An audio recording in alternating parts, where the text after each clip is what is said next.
So we have a lot of patients of different backgrounds and skin texture who the bane of their existence is dark circles under the eyes. They come in, they hate taking pictures in certain lighting, they see this dark stripe under the eye and really don't know what to do about it. Yeah, so that's been a frequent conversation point with a lot of patients, and we've actually had a couple of videos over the years about this. There's a number of things that can be done. Most recently, what we're excited about is the possibility of adding lasers into the armamentarium of things you can do. You know, typically when we speak to patients, we break it down into a number of things that you got to look at. One, you know, on a very easy level, you got to look at the actual skin itself. So a lot of patients, especially if you're of Middle Eastern descent, if you're East Indian, you're going to notice that the skin itself under the eyes will be a little bit darker than the rest of the skin. If that's you, then a skin bleach, something that has hydroquinone, ideally at least 2%, if not a little bit higher, prescription grade, will be necessary. And that's not going to be a miracle thing. It's not going to change anything in 1 week or 2 weeks. It will at minimum take 6 weeks before you notice any change. So it's a process. Yeah, if you're hearing a central theme of a lot of our videos, it's that these things should be looked at as kind of projects. They're not an overnight type of change, and if anything's promising you an overnight type of change, it's probably not real. These things take weeks to see a change, and hydroquinone works by reducing the pigment production in the skin itself.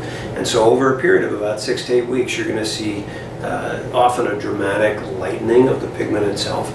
And sometimes you need a prescription strength hydroquinone to do that. But if we find that hydroquinone is kind of reaching a plateau in terms of what it's able to accomplish, the next thing we talk about is laser treatment. Yeah, so there's laser treatment, there's fat transfer, depending on what's going on with patients. If you're actually hollow, if there's a loss of volume, if your cheekbone is relatively deep set, then fat transfer may be what's necessary for you.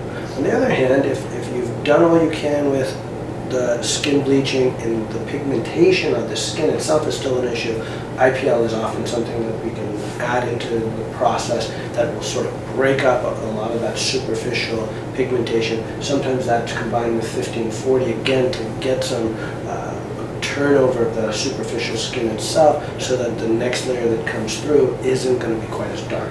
And important to understand, not all IPLs are the same. There are some, I think, older, more inferior IPL technologies that don't have the same level of filter and other sort of technical modalities added that allow the provider to go up to the same level of energy or fluence to be able to get the change you need. And so you might have 4 or 5 treatments somewhere else, and we get a lot of patients coming in saying, I did this before, it didn't really work.